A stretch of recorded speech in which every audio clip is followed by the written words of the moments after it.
Nataratna NT Ramarao తన నటనతో తెలుగు తమిళ ప్రేక్షకుల్ని ఎంతో మంత్రముగ్ధుల్ని చేశారు. తన 45 సంవత్సరాల సినీ జీవితంలో తెలుగు తమిళ చిత్రాల్లో మాత్రమే నటించారు తప్ప మరో భాషలో నటించే ప్రయత్నం చేయలేదు. పౌరాణిక, జానపద, చారిత్రాత్మక, సాంఘిక చిత్రాల్లో తను చేయని పాత్ర లేదు అనేంతగా తన నటనతో అలరించారు ఎన్టీఆర్.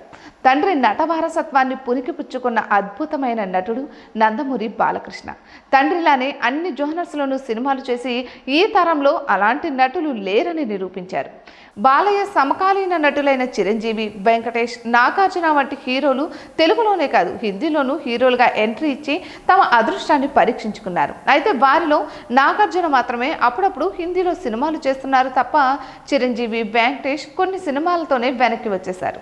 అయితే వీరిద్దరూ చేసిన సినిమాలు తెలుగులో సూపర్ హిట్ అయినవే తప్ప కొత్త కథలు కావు. ప్రతిబంధ్, ఆజ్కా, గోండారాజ్, ది జెంటిల్మెన్ అనే 3 సినిమాలు మాత్రమే చిరంజీవి చేశారు. ఇక ఈ సినిమాలు అక్కడ కమర్షియల్గా బాగా వర్కౌట్ అయినప్పటికీ బాలీవుడ్ నిర్మాతలెవరూ చిరంజీవితో సినిమాలు చేసేందుకు ముందుకు రాలేదు. అలానే వెంకటేష్ అనాడి, తక్దీర్వాలా చిత్రాలు చేశారు. ఈ 2 మంచి విజయం సాధించాయి. అటు తర్వాత వెంకటేష్ మళ్ళీ హిందీ సినిమాల జోలికే వెళ్ళలేదు. అయితే 2023లో సల్మాన్ ఖాన్ హీరోగా వచ్చిన కిస్ కా భాయ్ కిస్కే జాన్ చిత్రంలో ఓ కీలక పాత్ర పోషించారు. నందమూరి బాలకృష్ణ విషయానికి వస్తే 50 ఏళ్ల తన కెరియర్లో తెలుగు సినిమాల్లోనే నటించారు తప్ప మరో భాషకి వెళ్ళనే లేదు.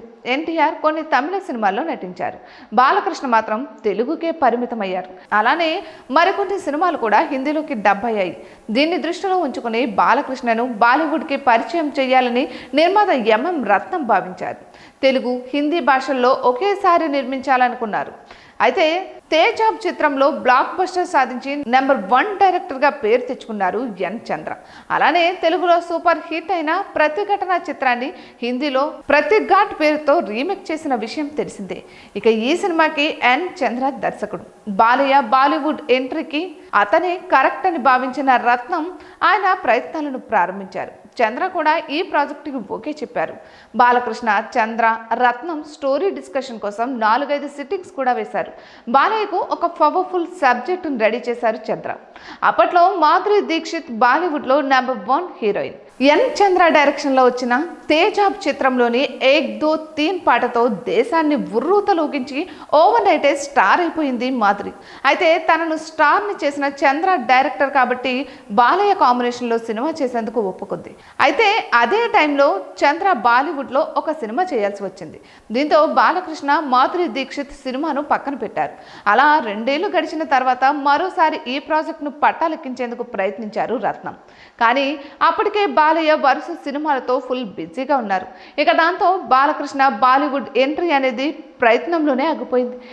Hi guys, subscribe to JKTV. Subscribe to JKTV. Please subscribe to JKTV. Subscribe to JKTV.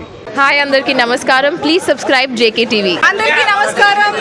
Please like, share and subscribe JKTV.